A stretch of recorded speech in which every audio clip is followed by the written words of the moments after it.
How's it going, you guys? I'm guessing you probably found this through TikTok, because I can't imagine anybody finding me from anywhere else. If you did, that's awesome, and I'm very surprised by that. Thank you to everybody that's been following me on TikTok. As of right now, I'm at like 5,600, 5,700 followers, which blows my friggin' mind, dude. Like, the fact that anybody wants to see stuff that I make is pretty crazy. For a little bit of context for the people that follow me, thought I would talk about how I got into photography, since that's mostly what I talk about on my account, other than vinyl records, but I could talk about that another time. I started photography when I was probably like 4 or 5. My parents would buy me the disposable cameras. Surprisingly, because they would have to pay to A, buy the camera every time, and B, develop the film, and C, they would print them for me. And that is a lot of effort for pictures of the floor. So shout out to them. We stan wholesome parents. Eventually, they noticed that I like taking a lot of photos with it, so they got me one of the reusable ones. From there, I would just get those. I would take them on like road trips and stuff. As I got older, when I turned 9, I got a Nintendo DSi for Christmas, and that had a camera on it, and that thing was awesome. I used that a lot on road trips, and then when I was 10, I bought a digital camera like this one. It's not this specific one. This one's my sister's. I bought it the day before I went to Disney World. I was going there for Christmas, and it was 19 degrees in Florida. So that was an L.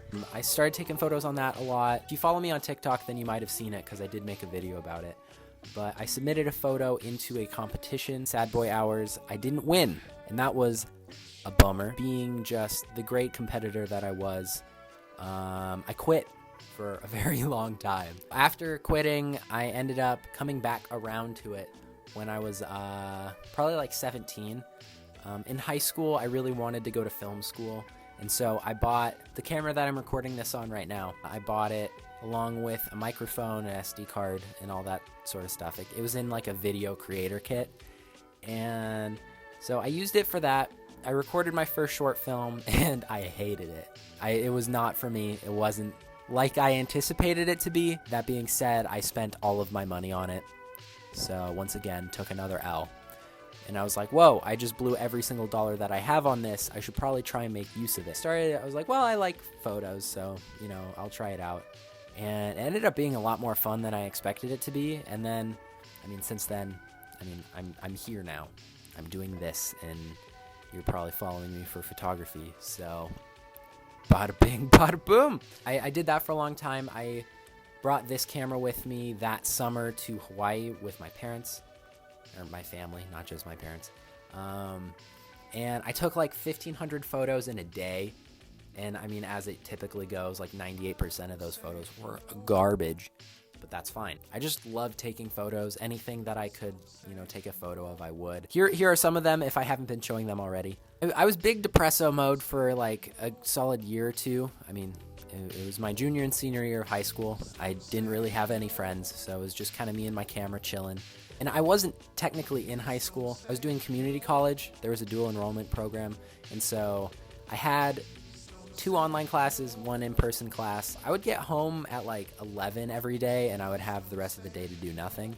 And so photography became a really good outlet for me. It gave me a lot of opportunity to, learn a new thing, express myself, that whole shebang. I love photography. Photography is awesome. I just started doing it more and more, and eventually I ended up getting kind of burnt out, because I find Instagram culture stressful, and I don't feel like it lends itself to good creativity. That's a hot take, but I stand by it. Like, the idea that you have to have like a consistent style and like a curated feed, I just hate it. It really annoys me. So I took a break from that for a while, and one day last summer, I found myself going to the camera store in my area, and I was looking at the shelves. They had a bunch of cameras for consignment, and I saw one, and I was like, can I look at that? And he showed it to me, and I looked at the price tag, and it said it was like $25. And I was like, okay. And he showed me, he was like, it works, kind of. And so I was like, I bet. I got my wallet, and I had $21. I bought it for all the cash in my wallet. He was like, you seem to really want it, so I'll give it to you for a bargain. So shout out to him. I ended up working on a project that I'm still working on right now. It's a photo book. I'll show you some photos of it right here.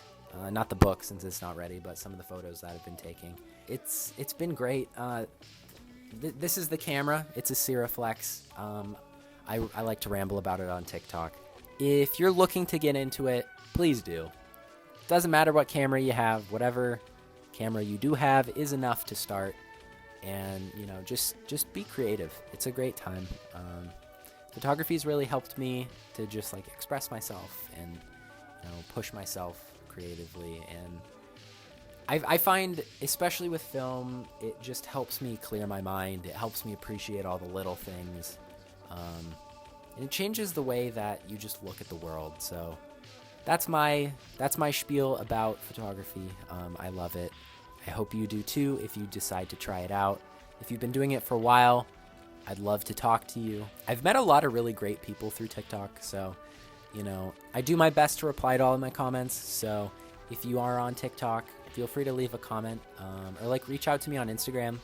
I get a lot of DMs, but I do my best to reply. So that being said, thank you for watching. Please subscribe. I'm looking to make more videos on here. I struggle with making TikTok content sometimes, and I feel like my personality and the way that I talk lends itself more to YouTube. So hopefully I will see you guys on here some more. Thank you for watching. I appreciate all of you. Shout out to the 5,700 people who have followed me on TikTok. I love you all. You're great. I love going live and talking with you. Thank you, everybody, for watching, and I'll see you again soon. So, bye, y'all.